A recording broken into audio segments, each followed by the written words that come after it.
ಏನಾಯ್ತು ಮಗನೇ? ಜ್ವರ. ಮಳೆಲಿ ನಿಂತ್ಯಾ?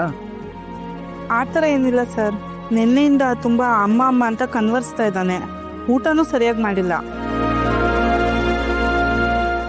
ಸಾರಿ ಮಗನೇ, ನಿನ್ನ ನೋವು ನನಗೆ ಅರ್ಥ ಆಗುತ್ತೆ. ಆದರೆ ಇದೊಂದು ವಿಷಯದಲ್ಲಿ ನನ್ನ ಕ್ಷಮಿಸು. ನಿನ್ನನ್ನು ನನ್ನ ಕೈಲಾದ ಮಟ್ಟಿಗೆ ಚೆನ್ನಾಗಿ ನೋಡ್ಕೊಳ್ತೀನಿ. ನಾನು ಯಾವಾಗಲೂ ನಿಂತದಾಗೆ ಇರ್ತೀನಿ. ಅಮ್ಮ ಬೇಕು ಅಪ್ಪ. ಹಿಂದೆ ಇರೋ ಅಮ್ಮನ ಎಲ್ಲಿಂದ ತರಲಿ? ಅರ್ಥ ಮಾಡ್ಕೋ ಆರ್ಯನ್. ನೋಡು, ಒಂದು ಟ್ಯಾಬ್ಲೆಟ್ ತಗೋ, ಜ್ವರ ಕಮ್ಮಿ ಆಗುತ್ತೆ. ನನ್ನ ನೀನೀಗ ಕಡೆ ಕರ್ಕೊಂಡೋಗಪ್ಪ.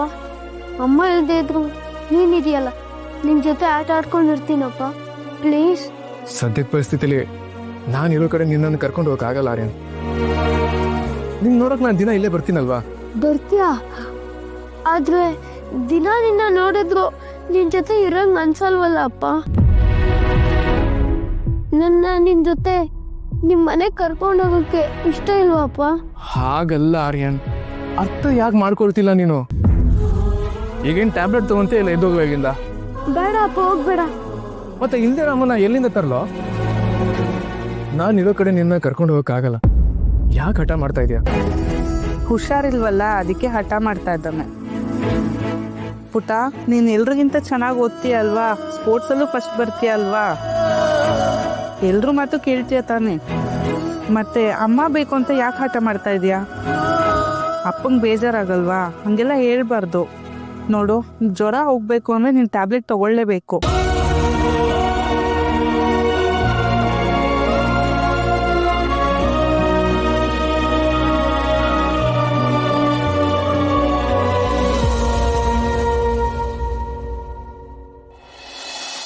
ಇಲ್ಲ ಮಿಸ್ಟರ್ ಚಿರಾಗ್, ಈ ಡಿಸೈನ್ಸ್ಗೋಸ್ಕರ ಪ್ರೊಡಕ್ಷನ್ ಟೀಮ್, ಮಾರ್ಕೆಟಿಂಗ್ ಟೀಮ್ ಎಲ್ಲ ವೇಟ್ ಮಾಡ್ತಿದ್ದಾರೆ. ಇದನ್ನು ಬೇಗ ಮುಗಿಸ್ಬೇಕು, ಇಲ್ಲಾಂದ್ರೆ ಲೇಟಾಗಿ ಹೋಗುತ್ತೆ. ಡೋಂಟ್ ವರಿ, ನಾನು ಪ್ರೊಡಕ್ಷನ್ ಟೀಮ್ ಅವ್ರ ಹತ್ರ ಮಾತಾಡಿದ್ದೀನಿ. ನೀವು ಊಟ ತಿಂಡಿ ಎಲ್ಲ ಬಿಟ್ಟಿಲ್ಲಿ ಕೆಲಸ ಮಾಡೋದು ಬೇಕಾಗಿಲ್ಲ. ಬನ್ನಿ, ಮೊದಲು ಊಟ ಮಾಡೋಣ ಬನ್ನಿ. ಅಬ್ಬಬ್ಬಾ, ಏನು ಕಾಳಜಿ, ಅದೇನು ಪ್ರೀತಿ. ಇದೇ ತಪ್ಪನ್ನ ನಾನೇನಾದರೂ ಮಾಡಿದಿದ್ರೆ ಎಗ್ರಾಡ್ಬಿಡ್ತಿದ್ರಿ. ಅದೇ ಆ ಮಿಟಿಕ್ಲಾಡಿ ದಿಶಾ ಮಾಡಿದ್ದಕ್ಕೆ ಇಷ್ಟು ಪ್ರೀತಿ ಕಾಳಜಿ ತೋರಿಸ್ತಿದ್ದೀರಾ ಹಸ್ಬೆಂಡು. ನಿಮ್ಮನ್ನ ನೋಡ್ತೀನಿ. ಏನು ಯೋಚನೆ ಮಾಡ್ತಿದ್ದೀರಾ ದಿಶಾ ಅವರೇ? ಥ್ಯಾಂಕ್ಸ್. ಆದರೆ ಲಂಚ್. ಎಕ್ಸ್ಕ್ಯೂಸ್ ಮೀ, ಸಾರಿ, ನೀವೇನೋ ಮಾತಾಡ್ತಿದ್ರಿ ಅಂತ ಕಾಣುತ್ತೆ. ಸರ್ ಎಲ್ಲ ಏನಿಲ್ಲ ಅದಕ್ಕೆ. ಇವರೊಬ್ರು ಯಾಕೋ ತುಂಬ ಓವರ್ ಆಗಿ ಆಡ್ತಿದ್ದಾರೆ. ಐ ವಾಸ್ ಥಿಂಕಿಂಗ್, ನೀವಿಬ್ರು ಇವತ್ತು ಯಾಕೆ ಹೊರಗಡೆ ಹೋಗಿ ಲಂಚ್ ಮಾಡಬಾರ್ದು? ಸಾರಿ, ತುಂಬ ಕೆಲಸ ಇದೆ. ಹೌದಾ? ಹಾಗಿದ್ರೆ 3 ಜನಕ್ಕೂ ಇಲ್ಲೇ ಲಂಚ್ ಆರ್ಡರ್ ಮಾಡಿಬಿಡ್ತೀನಿ, ಒಟ್ಟಿಗೆ ಊಟ ಮಾಡೋಣ. ಅಲ್ಲ, ನಿಮ್ಗೆ ಯಾಕೆ ತೊಂದರೆ ಅಂತ? ಇದ್ರಲ್ಲಿ ತೊಂದರೆ ಏನು ಬಂತು? ಅಲ್ಲ ಅದಕ್ಕೆ, ಅದು ದೀಪ ಅವರು ಮನೆಯಿಂದ ಊಟ ಕಳಿಸಿದ್ದಾರೆ. ಅದನ್ನ ಚಿಕ್ಕ ಮಾವನೋ ಇನ್ನು ಯಾರಾದರೂ ತಿಂತಾರೆ ಬಿಡು ಚಿರು.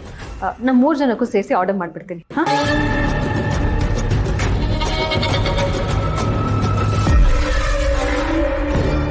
ಮಿಸ್ಟರ್ ಚಿರಾಗ್, ಏನಾದರೂ ಹೇಳಬೇಕಿತ್ತ? No nothing. ಏನಾದರೂ ಹೆಲ್ಪ್ ಬೇಕಿದ್ರೆ ಕೇಳಿ. ಇಲ್ಲ, ಏನು ಬೇಡ, ಐಲ್ ಮ್ಯಾನೇಜ್. ಅದೇನೋ ಆರ್ಡರ್ ಮಾಡಿದ್ರಲ್ಲ, ಬಂದ್ಮೇಲೆ ಹೇಳ್ತೀನಿ.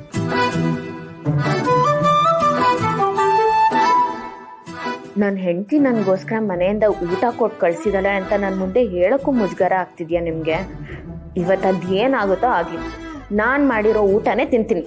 ನಿಮ್ಮ ಅತ್ತಿಗೆ ತಂದಿರೋ ಊಟನ ಮೂಸು ನೋಡಲ್ಲ. ನಾನು ಚೈನೀಸ್ ಎಲ್ಲ ತಿನ್ನಲ್ಲ. I on strict diet, I eat only light food. ಇದು ಆಯಿಲು ಎಲ್ಲಾನು ಆಯಿಲೇ. ಏನು ಮಾಡೋದು? ಅಯ್ಯೋ, ಯು ಗೈಸ್ ಕ್ಯಾರಿ ಆನ್. ನನಗೇನು ಬೇಡ ಮಿಸ್ಟರ್ ಚಿರಾಗ್.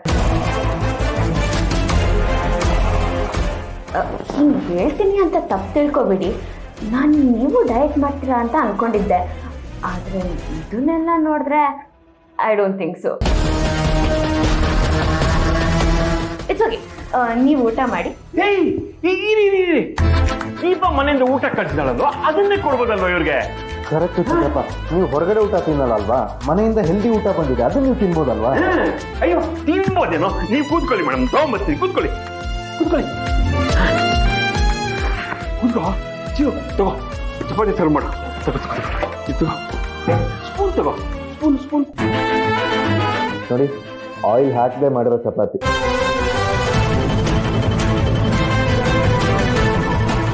ವೆರಿ ಹೆಲ್ದಿ ಕಾಳಿನ ಪಲ್ಯ. ನನಗೋಸ್ಕರ ಅಂತಲೇ ದೀಪ ಅವರು ಆಯಿಲ್ ಏನು ಹಾಕದೆ ಅಡುಗೆ ಮಾಡ್ತಾರೆ. ತಿನ್ನಿ ಸಾ ತಿನ್ನಿ.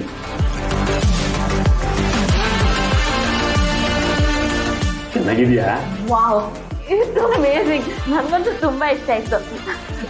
ಓ, ನಿಮ್ಗೆ ಮನೆ ಊಟ ಎಲ್ಲ ಇಷ್ಟ ಆಗಲ್ಲ ಅನ್ಸುತ್ತೆ. ನೀವು ಯಾರು ಹೇಳಿದ್ರು? ನಂಗೆ ತುಂಬ ಇಷ್ಟ. ಮತ್ತೆ ನೀವು ತಗೊಳ್ಳಿ. ಇದು ಬೇಡ ಅದಕ್ಕೆ, ದೀಪ ಅವ್ರು ಕಳ್ಸಿರೋ ಊಟನೇ ಮಾಡ್ತೀನಿ.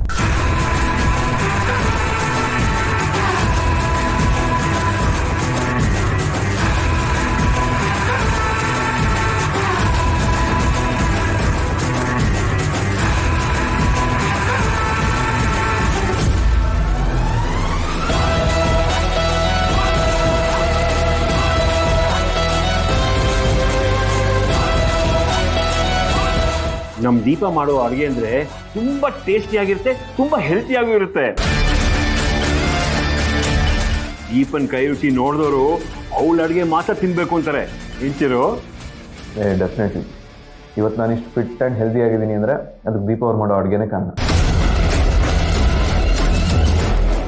ಮತ್ತೆ ಯಾಕೆ ಈ ಚೈನೀಸ್ ಫುಡ್ ತಿನ್ನಕ್ಕೆ ಹೋಗಿದ್ರಿ?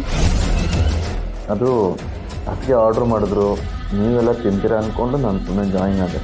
ನೋಡಿ ಮಿಸ್ಟರ್ ಚಿರಾಗ್, ಇನ್ಮೇಲೆ ಈ ಥರ ಹೊರಗಡೆ ಊಟ ಎಲ್ಲ ತಿನ್ನಕ್ಕೆ ಹೋಗ್ಬೇಡಿ. ನೀವು ವೈಫ್ ಕಳಿಸಿದ್ದೆ ತಿನ್ನಿ. ನನ್ನ ಮಾತನ್ನ ಸೌಂದರ್ಯ ಅವರು ಹೋಗ್ತಾರೆ ಅಂತ ಅನ್ಕೊಂಡಿದ್ದೀನಿ. ನಾನೇ ಡಯಟ್ ಎಲ್ಲ ಮರೆತು ದೀಪ ಅವ್ರು ಮಾಡಿದ ಅಡುಗೆನ ತಿಂತಿದ್ದೀನಿ.